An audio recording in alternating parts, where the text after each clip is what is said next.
Are the different paths to moksha all meaningful and correct? മോക്ഷത്തിലേക്കുള്ള വ്യത്യസ്ത പാതകൾ എല്ലാം meaning ആണോ, അർത്ഥപൂർണമാണോ, ആൻഡ് കറക്റ്റ്, കൃത്യമാണോ എന്നാണ് ചോദിക്കുന്നത്. പല പല മാർഗങ്ങളുണ്ടല്ലോ മോക്ഷത്തിലേക്ക്. ഇതെല്ലാം മീനിങ് ആണോ, കറക്റ്റ് ആണോ എന്നാണ് ചോദിക്കുന്നത്. I notice that some people on one path tend to criticize or despise the methods of others, and this creates conflicts in my understanding and practice. ഇപ്പോൾ ഒരു പാത്തിലുള്ള ചില ആളുകൾ മറ്റുള്ളവരുടെ രീതികളെ, അവരുടെ പ്രാക്ടീസസിനെ വിമർശിക്കുന്നതായി കാണുന്നുണ്ട്. And this creates conflicts in my understanding and practice. ഇതിൻ്റെ ഉള്ളിൽ കോൺഫ്ലിക്റ്റ് ഉണ്ടാക്കുന്നുണ്ട് എന്നാണ് പറയുന്നത്. At times, I find it confusing, especially because many of these ideas have been deeply ingrained in us over time. I am ready to unlearn and relearn. So could you please explain why there seems to be such disparity? ചില സമയങ്ങളിൽ എനിക്ക് confusion ഉണ്ടാകുന്നുണ്ട്, ആശയക്കുഴപ്പങ്ങൾ ഉണ്ടാകുന്നുണ്ട്. കാരണം പല സംഗതികളും വേരൂന്നിയിട്ടുണ്ട് ആഴത്തിൽ. എന്തുകൊണ്ടാണ് ഇങ്ങനത്തെ ഡിസ്പാരിറ്റി, എന്തുകൊണ്ടാണ് ഈ വ്യത്യാസങ്ങളൊക്കെ ഉണ്ടാകുന്നത്, എന്തുകൊണ്ട് ഇങ്ങനത്തെ വൈരുദ്ധ്യങ്ങൾ ഉണ്ടാകുന്നതാണ് ചോദ്യം. If all methods are divine, shouldn't there be harmony instead of criticism? എല്ലാ മാർഗങ്ങളും എല്ലാ രീതികളും ദൈവികമാണെങ്കിൽ വിമർശനത്തിന് പകരം എന്താ വേണ്ടത്? ഹാർമണി, ഐക്യമല്ലേ വേണ്ടത് എന്നാണ് ചോദിക്കുന്നത്. പൊരുത്തക്കേടല്ലല്ലോ വേണ്ടത്, പൊരുത്തമല്ലേ വേണ്ടത് എന്നാണ് ചോദിക്കുന്നത്. കുറച്ച് ലോങ് ആയിട്ടുള്ള ക്വസ്റ്റ്യൻ ആണ് അല്ലേ. അപ്പോൾ അതിനെ ഒരു 3 പാർട്ടായിട്ട് നമുക്ക് നോക്കാം. ഒരു ചോദ്യം മോക്ഷത്തിലേക്കുള്ള പാത്വേസിനെ കുറിച്ചായിരുന്നു. മോക്ഷത്തിലേക്കുള്ള വ്യത്യസ്ത പാതകളെ കുറിച്ചാണ് ഒരു ചോദ്യം. രണ്ടാമത്തെ ചോദ്യം people's criticism leading to inner conflict. ആളുകൾ എന്നെ കുറ്റപ്പെടുത്തുന്നു, അതിലുണ്ടാകുന്ന കോൺഫ്ലിക്റ്റുകൾ. 3 ഹാർമണി ബിറ്റ്വീൻ വേരിയസ് പാത്സ്. ഈ പാത്സ് തമ്മിലുള്ള ഒരു പൊരുത്തം. അപ്പോൾ ആദ്യത്തെ പാർട്ടിലേക്ക് പോകാം. Path ways to moksha. മോക്ഷത്തിലേക്ക് 4 പാത്സ് ആണ്, നമുക്ക് എല്ലാവർക്കും അറിയാം ഇത്. ഫസ്റ്റ് പാത്തിന് ഭക്തി മാർഗം എന്ന് പറയും. ഭക്തി മാർഗത്തിൽ എന്താ ഉള്ളത്? ഈശ്വര ഭക്തിയാണുള്ളത്. ദൈവം ഒരു വലിയ ശക്തിയാണല്ലോ അല്ലേ. എൻ്റെ പ്രശ്നങ്ങളിൽ നിന്നും എന്നെ കരകയറ്റാൻ ഒരു ശക്തിക്ക് കഴിയും. ആ ശക്തിക്ക് ഞാൻ ഈശ്വരൻ എന്ന് പേര് കൊടുക്കുന്നു, ചിലപ്പോൾ രൂപം കൊടുക്കുന്നു, ചിലപ്പോൾ രൂപമില്ലാത്ത ഒരു ശക്തി. എന്നെ എൻ്റെ ഈശ്വരൻ രക്ഷിക്കും. ഞാനത് എന്ത് ചെയ്യണം?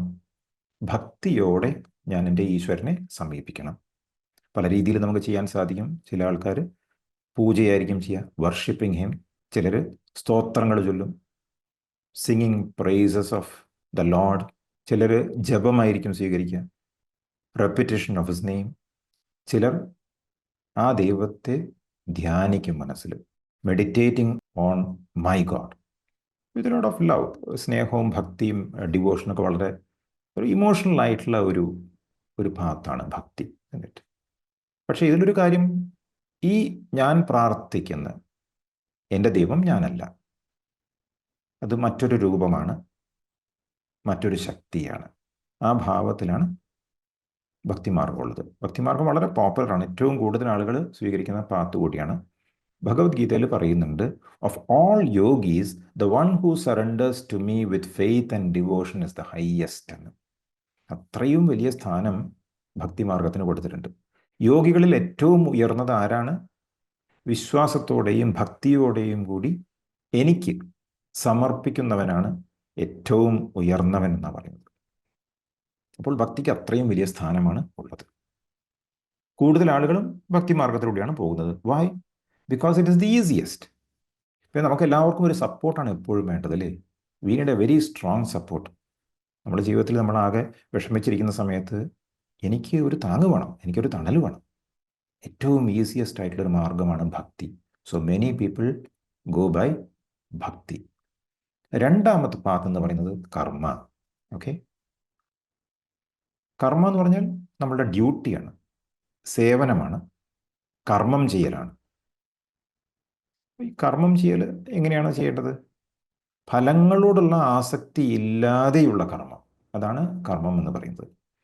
നിസ്വാർത്ഥമായിട്ടുള്ള കർമ്മം, നിഷ്കാമ കർമ്മം എന്ന് പറയും. That is the path of കർമ്മ. കർത്തൃത്വ ബോധം ഇല്ലാതെ കർമ്മം ചെയ്യുന്ന രീതിയാണ് രണ്ടാമത്തെ പാത്ത്. ഓക്കെ, അതേസമയം തന്നെ ഒരു സമർപ്പണ ഭാവമുണ്ട്. ഈ പാത്തിലൂടെ പോകുന്ന ആൾക്കാർ കൂടുതലും ഡ്യൂട്ടി ബൗണ്ട് ആയിരിക്കും, വളരെ ആക്റ്റീവായിട്ട് വേൾഡ്ലി ലൈഫിൽ പല കർമ്മങ്ങളും ചെയ്യുന്നവർ. അതാണ് കർമ്മമാർഗം. 3, ധ്യാന, ദ പാത്ത് ഓഫ് മെഡിറ്റേഷൻ എന്ന് പറയും. മനസ്സിനെ നമ്മൾ നിയന്ത്രിക്കുക ചെയ്യുന്നത്. ഓക്കെ, ഒരു സംഗതിയിൽ നമ്മൾ മനസ്സ് കേന്ദ്രീകരിക്കുകയാണ് ഒരു സ്പോട്ടിൽ. ചിലപ്പോൾ ഹൃദയത്തിലായിരിക്കും, അല്ലെങ്കിൽ ആജ്ഞാചക്രയിലൊക്കെ ആയിരിക്കും, അല്ലെങ്കിൽ ഒരു മനസ്സിലൊരു ചിത്രം കൊണ്ടുവച്ച് അതിലായിരിക്കും, ചിലപ്പോൾ ചക്രാസിലായിരിക്കും. All of these are different ways of practices. എവിടെയെങ്കിലും ഒരു സ്ഥലത്ത് ഫോക്കസ് ഇമ്പോർട്ടൻ്റ് ആണ്, കോൺസെൻട്രേഷൻ ഉണ്ട് ഇതിനകത്ത്. ധ്യാനമാർഗത്തിൻ്റെ ഒരു പ്രത്യേകത, ധ്യാനിക്കുന്നവൻ അവിടെ ഉണ്ട്. ഓക്കെ, അറ്റ്ലീസ്റ്റ് തുടക്കത്തിൽ അതുണ്ട്. 4th പാത്തിന് പറയുന്നു ജ്ഞാന, ദ പാത്ത് ഓഫ് നോളജ്. ഇവിടെ പാത്ത് ഓഫ് നോളജിൽ പ്രൈമറിലി സെൽഫ് എൻക്വയറിയാണ്, ആത്മവിചാരമാണ്. ജ്ഞാനമാർഗം അത്ര പോപ്പുലർ അല്ല. കാരണം ഒന്നാമത് ഇത് വളരെ കോംപ്ലിക്കേറ്റഡ് ആയിട്ട് പലർക്കും തോന്നാറുണ്ട്. പിന്നെ ഇത് എഴുതി വെച്ചതൊക്കെ ഉപനിഷത്തുകളും ബ്രഹ്മസൂത്രമൊക്കെ ആവുന്ന സമയത്ത് ഇത് മറിച്ചാൽ തന്നെ എന്തെന്ന് മനസ്സിലാവില്ല. അപ്പോൾ വളരെ ഡിഫിക്കൽട്ട് ആയിട്ടുള്ളൊരു പാത്താണ് എന്ന് പലർക്കും തോന്നിയിട്ടുണ്ട്. ഇതിൽ എല്ലാം ബ്രഹ്മമാണെന്നൊക്കെ പറയുമ്പോൾ ആർക്കൊന്നും മനസ്സിലാവില്ലല്ലോ. എൻ്റെ നേച്ചർ എന്ന് പറയുന്നത് ബ്രഹ്മണാണെന്നൊക്കെ പറയാം. ഇതൊന്നും നമുക്ക് മനസ്സിലാക്കാൻ എളുപ്പമല്ല. അതുകൊണ്ട് വളരെ ചുരുങ്ങിയ ആളുകളായിരിക്കും ജ്ഞാനവർഗത്തിലേക്ക് വരുന്നത്. പക്ഷെ ഭാഗ്യം കൊണ്ട് രമണ മഹർഷിയൊക്കെ അവതരിച്ചത് കാരണം ഇത്രയും കോംപ്ലിക്കേറ്റഡ് അല്ല, ആർക്കും ചെയ്യാൻ പറ്റും എന്ന രീതിയിൽ മഹർഷി ഇതിനെ സമർത്ഥിച്ചു കഴിഞ്ഞിരിക്കുന്നു. ഉപദേശസാരത്തിൽ മഹർഷി പറയുന്നു, ഹൃദയപത്മത്തിൽ മനസ്സിനെ സ്വസ്ഥമാക്കുകയാണ് യഥാർത്ഥ കർമ്മം. കർമ്മേനെ കുറിച്ച് പറയാം മഹർഷി. നമ്മൾ സാധാരണ മനസ്സിലാക്കിയിട്ടുള്ള രീതിയിലല്ല മഹർഷിയുടെ കർമ്മത്തെക്കുറിച്ച് പറയുന്നത്. ഹൃദയപത്മത്തിൽ മനസ്സിനെ സ്വസ്ഥമാക്കുകയാണ് യഥാർത്ഥ കർമ്മം, which means resting the mind in the heart. എന്താണ് ഇവിടെ ഹൃദയം എന്നുള്ളത് നമുക്ക് നോക്കേണ്ടി വരും. അത് തന്നെയാണ് യഥാർത്ഥ ഭക്തിയും യോഗവും ജ്ഞാനവും എന്നത് നിശ്ചയമാണ്. ഇത് ശരിക്കും 30 വേഴ്സിലൊരു പുസ്തകമുണ്ട്, ഉപദേശ ഉണ്ടിയാർ എന്നാണ് പുസ്തകത്തിൻ്റെ പേര് തമിഴിലുള്ള. ഒറ്റ ഇരപ്പിന് മഹർഷി 30 വേഴ്സസ് എഴുതി, ഒറ്റ ഇരപ്പിന് തമിഴിൽ. അതിൻ്റെ പേരാണ് ഉപദേശ ഉണ്ടിയാർ. ആ പുസ്തകം തന്നെ പിന്നെ സംസ്കൃതത്തിലും തെലുഗുവിലും മലയാളത്തിലും മഹർഷി തന്നെ വിവർത്തനം ചെയ്തു. വിച്ച് മീൻസ് രമണ മഹർഷിയുടെ അക്ഷരങ്ങൾ നമ്മൾ വായിക്കുന്നത്, രമണ മഹർഷിയുടെ വാക്കുകൾ നമ്മൾ വായിക്കുന്നത്, വേറെ ആരും ട്രാൻസ്ലേറ്റ് ചെയ്തതല്ല. മഹർഷി പറയുന്നു, ഹൃദയപത്മത്തിൽ മനസ്സിനെ സ്വസ്ഥമാക്കുകയാണ് യഥാർത്ഥ കർമ്മം. അത് തന്നെയാണ് യഥാർത്ഥ ഭക്തി, യോഗം, ജ്ഞാനം. ഇത് നിശ്ചയമാണ് എന്ന് മറ്റൊരു ആംഗിളിൽ മനസ്സിലാക്കി തരാണ് മഹർഷി. 4ഉം ഒന്ന് തന്നെയാണ് മഹർഷി പറയുക ചെയ്യുന്നത്. പിന്നെ ടോക്സിൽ മഹർഷി പറയുന്നുണ്ട്, this is the direct method. ഏത്? ജ്ഞാനമാർഗം. മഹർഷിയുടെ ഏറ്റവും പോപ്പുലർ ആയിട്ടുള്ള method ജ്ഞാനമാണല്ലോ. whereas all other methods are done by only retaining the ego. എല്ലാ മാർഗങ്ങളിലും ഒരു സംഗതിയെ റീറ്റെയിൻ ചെയ്യുന്നുണ്ട്. എന്താണത്? ഈഗോ. ഈഗോ എന്ന് പറഞ്ഞാൽ ഞാൻ എന്ന ഈ ശരീര മനസ്സ് അതവിടെ ഉണ്ട്. കർമ്മത്തിൽ അതുണ്ട്, ഭക്തിയിൽ അതുണ്ട്, ധ്യാനത്തിലും അതുണ്ട്. പക്ഷേ ജ്ഞാനമാർഗം ഡിറക്റ്റ് മെത്തേഡിൽ അതില്ല എന്നർത്ഥം. In those paths, there arise so many doubts and the eternal question remains to be tackled finally. ആ 3 വഴികളിലൂടെ പോയി കഴിഞ്ഞാൽ നിരവധി സംശയങ്ങൾ ഉയർന്നു വരുന്നു എന്നാണ് പറയുന്നത്. ശാശ്വതമായ ചോദ്യം, ഇറ്റ് റിമെയിൻസ് ടു ബി ടാക്കിൾഡ്, പരിഹരിക്കപ്പെടേണ്ടതുണ്ട് എന്നാണ് പറയുന്നത്. വിച്ച് മീൻസ് ആ മാർഗങ്ങളിലൊക്കെ നമുക്ക് സുഖവും സമാധാനവും സന്തോഷമൊക്കെ കിട്ടും. പക്ഷേ ആ അൾട്ടിമേറ്റ് ആയിട്ടുള്ള ഒരു റിയലൈസേഷൻ ഉണ്ടല്ലോ, അതാണ് ഫൈനൽ ക്വസ്റ്റ്യൻ. അത് ഒരുപക്ഷെ കിട്ടിയെന്ന് വരില്ല എന്ന് മഹർഷിയുടെ സൂചന തരാണ്. And then he says, if the aspirant is not temperamentally suited to vichara marga, he must develop bhakti to an ideal, maybe God, Guru, humanity in general, ethical laws, or even the idea of beauty. അപ്പോൾ if the aspirant is not temperamentally suited to vichara marga, അതായത് നമ്മൾ ഇവിടെ പഠിക്കുന്നതായിട്ടുള്ള ജ്ഞാനമാർഗം, വിചാരമാർഗം, ആത്മവിചാരം പറ്റുന്നില്ല എന്ന് വിചാരിക്കുക, he must develop ഭക്തി എന്ന് പറയുന്നത്. ഭക്തി മാർഗത്തിൽ തിരിയാനാണ് പറയുന്നത്. എവിടേക്കാണ് ഭക്തി വേണ്ടത്? ഒന്നുകിൽ ദൈവം, അല്ലെങ്കിൽ ഗുരു, അല്ലെങ്കിൽ ഹ്യൂമാനിറ്റി, മനുഷ്യത്വം ഉണ്ടല്ലോ, ആ രീതിയിൽ നമുക്ക് ചെയ്യാൻ പറ്റും. എത്തിക്കൽ ലോസ്, ചില ധാർമ്മികമായിട്ടുള്ള നിയമങ്ങൾ, or even the idea of beauty, സൗന്ദര്യം പോലും നമുക്ക് ഒരാശയമായിട്ടെടുത്ത് ഭക്തിമാർഗത്തിലേക്ക് പോകാമെന്നാണ് മഹർഷി പറയുന്നത്. In the absence of enquiry and devotion, അത് രണ്ടും പറ്റില്ല എങ്കിൽ the natural sedative pranayama, breath regulation may be tried. This is known as yogamarga. Maharshi പറയുന്നു ആദ്യം വിചാരം ട്രൈ ചെയ്യാം, ജ്ഞാനം. കാരണം അത് ഡയറക്റ്റ് മെത്തേഡാണ്. മാത്രമല്ല ഈ ഞാൻ എന്ന മിഥ്യാധാരണയുള്ള ഒരു വസ്തു ഉണ്ടല്ലോ, അതിനെ നമുക്ക് ഇല്ലാതെയാക്കാൻ സാധിക്കും ജ്ഞാനമാർഗത്തിൽ. അത് പറ്റില്ല എങ്കിൽ ഭക്തിയിലേക്ക് പോകാൻ. ഭക്തിയും പറ്റില്ല എന്നുണ്ടെങ്കിൽ നാച്ചുറൽ സെഡേറ്റീവ്, ഒരു ചെറിയ മയക്കൊക്കെ നമുക്ക് കിട്ടുമല്ലോ, യോഗമാർഗം. If an aspirant be unsuited temperamentally for the first two methods and circumstantially for the third method, circumstances അനുകൂലി, സാഹചര്യം അനുകൂലമാവണ്ടേ യോഗമാർഗത്തിലേക്ക്, അതും പറ്റില്ല വെച്ചാൽ he must try the കർമ്മ മാർഗ. അപ്പോൾ കർമ്മത്തിലേക്ക് പോകാനാണ് പറയുന്നത്. Doing good deeds, for example social service.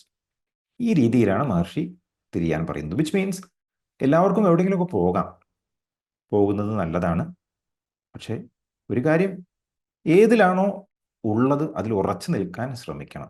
At least next ലെവലിലേക്ക് നമ്മൾ റെഡിയാകുന്നത് വരെ ഉറച്ചു നിൽക്കുക, നിങ്ങൾക്ക് ഇഷ്ടമുള്ള ആ ഒരു പാത്തിൽ. ചോദ്യത്തിൻ്റെ രണ്ടാം ഭാഗം, people's criticism leading to inner conflict. വിമർശകരുണ്ട്, അപ്പോൾ അവർ ചിലപ്പോൾ വിമർശിക്കുന്നുണ്ടാവും, എൻ്റെ പാത്തിനെക്കുറിച്ച് വിമർശിക്കുന്നുണ്ടാവും, ഞാൻ പറയുന്നത് ചിലപ്പോൾ അനുസരിക്കുന്നുണ്ടാവില്ല. അത് എൻ്റെ ഉള്ളിൽ കോൺഫ്ലിക്റ്റ് ഉണ്ടാക്കുന്നു എന്നാണ് പറയുന്നത്. ഇതിന് 3 കാരണങ്ങളുണ്ട്. Number 1, lakh of understanding. ഒരു ധാരണക്കുറവിൻ്റെ വിഷയം ഉണ്ടാകാൻ സാധ്യതയുണ്ട്. ഞാൻ ഏത് മാർഗമാണോ ഫോളോ ചെയ്യുന്നത് ആ മാർഗത്തെക്കുറിച്ച് ശരിയായ ധാരണ എനിക്കില്ല എങ്കിൽ ആളുകൾ പറയുമ്പോൾ എനിക്ക് കോൺഫ്ലിക്റ്റ് ഉണ്ടാവും. അവിടേക്കൊന്ന് പോയി നോക്കിയാലോ എന്ന് തോന്നുന്നുണ്ടാവും. Lack of understanding is one reason. 2, lack of faith. എനിക്കറിയാം കാര്യങ്ങൾ, പക്ഷെ എനിക്ക് വിശ്വാസമില്ല. I don't trust my path fully. എനിക്കെല്ലാവരും ഉണ്ട്, ഗുരുവൊക്കെ ഉണ്ട്, പക്ഷെ സംഹൗ എനിക്കത് വിശ്വാസം തോന്നുന്നില്ല. അങ്ങനെ വരുമ്പോഴും ആരെങ്കിലും പറയുമ്പോൾ ഇന്നർ കോൺഫ്ലിക്റ്റ് ഉണ്ടാകും. 3, it's the prevalence of the I factor. അഹം എന്ന ഈഗോ ഉള്ളിലുണ്ടെങ്കിൽ ഓട്ടോമാറ്റിക്കായിട്ട് ഇന്നർ കോൺഫ്ലിക്റ്റ് ഉണ്ടാകും, യാതൊരു സംശയവുമില്ല. അപ്പോൾ ഇവിടെ ഹാർമണി ബിറ്റ്വീൻ വേരിയസ് പാത്സ് പറഞ്ഞല്ലോ, 3ാമത്തെ. അതിൽ ഹാർമണി എവിടെയാണ് ഉണ്ടാകുന്നത്, കോൺഫ്ലിക്റ്റ് എവിടെയാണ് ഉണ്ടാകുന്നത് നോക്കണം. ചോദ്യം എന്തായിരുന്നു, if all methods are divine shouldn't there be harmony instead of criticism എന്നാണ് ചോദിച്ചത്. എത്രത്തോളം ഹാർമണി ഉണ്ടാകുന്നുണ്ട് എന്നുള്ളത് നിശ്ചയിക്കുന്നത് എന്താ? നമ്മൾ വിചാരിക്കുന്നു പുറമേയുള്ള ആളുകളെ നമുക്ക് ഹാർമണി ഉണ്ടാക്കി തരേണ്ടതെന്നല്ലേ. That is a wrong understanding. പുറത്തുള്ള ആൾക്കാരുടെ ജോലി നമുക്ക് ഹാർമണി ഉണ്ടാക്കി തരാന്നല്ല. അവർ നോക്കുന്നത് അവരുടെ ലൈഫിൽ എങ്ങനെ ഹാർമണി ഉണ്ടാക്കണമെന്ന്. നമ്മൾ എന്താ നോക്കേണ്ടത്, നമ്മുടെ ലൈഫിൽ ഹാർമണി ഉണ്ടാക്കാനുള്ള ഉത്തരവാദിത്വം നമ്മൾക്കാണ്. കോൺഫ്ലിക്റ്റ് ഉണ്ടാകുന്നത് ഈഗോ പലപ്പോഴും പുറത്തോട്ട് നോക്കി അവരിൽ നിന്നും ഹാർമണി കിട്ടും എന്ന പ്രതീക്ഷയിലിരിക്കുമ്പോഴായി പ്രശ്നം. അവർ പലതും പറയും, നമ്മൾ വീഴും. ഹാർമണി ഉണ്ടാകണമെങ്കിൽ ഒരു സ്ഥലത്തേക്കാണ് പോകേണ്ടത്, അക്കോർഡിംഗ് ടു ജ്ഞാനമാർഗം. അതെവിടേക്കാ? Ego must move to the self. Okay, പുറമേ നിന്നുള്ള ക്രിറ്റിസിസം ഒന്നും വിഷയമാകില്ല. ഞാൻ ശരീരമാണ്, മനസ്സാണ് എന്നുള്ള തെറ്റായ ധാരണയാണ് ഈഗോ.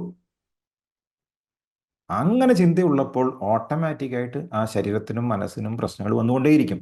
പുറമേ നിന്ന് പലതും വരും. ഇനി തൽക്കാലം ആരെങ്കിലും നിങ്ങളെ സന്തോഷിപ്പിക്കാൻ പറഞ്ഞാലും ഐ ഉള്ളിടത്തോളം കാലം സമാധാനം ഉണ്ടാവില്ല.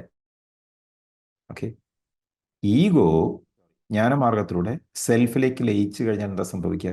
അവിടെ ഹാർമോണിയസ് ആയി, അവിടെ രണ്ടില്ല, പിന്നെ ഒന്നേ ഉള്ളൂ. അവിടേക്ക് എത്തിക്കഴിഞ്ഞാൽ പിന്നെ ആളുകൾ പറയുന്നത് നമ്മളുടെ വിശ്വാസത്തിന് വിപരീതമായാലും എനിക്ക് എൻ്റെ സ്റ്റെപ്പിനെ കുറിച്ച് നല്ല ധാരണയുണ്ട്, പാത്തിനെക്കുറിച്ച് ധാരണയുണ്ട്, എനിക്ക് വിശ്വാസമുണ്ടെന്ന് വിചാരിക്കാം. അവർ പറയുന്നത് അവരുടെ അഭിപ്രായമാണ് എന്ന് എനിക്ക് മനസ്സിലാക്കാൻ സാധിക്കും. പക്ഷെ ഞാൻ തന്നെ ഡില്ലി ഡാലിയിങ് ആണ്, ഞാൻ തന്നെ ഏത് സമയത്തും വീണു പോകുന്നുള്ള അവസ്ഥയിലാണെങ്കിൽ അവരെന്തെങ്കിലും പറഞ്ഞു കഴിഞ്ഞാൽ എനിക്ക് എൻ്റെ കാര്യത്തിൽ തന്നെ സംശയം വരും. സോ ദെയർഫോർ നിങ്ങളുടെ പാത്ത് ഏതാണോ അതിൽ ഉറച്ചു നിൽക്കുക. ഓട്ടോമാറ്റിക്കായിട്ട് നിങ്ങൾക്ക് മനസ്സമാധാനം ഉണ്ടാകും. Okay, all the best.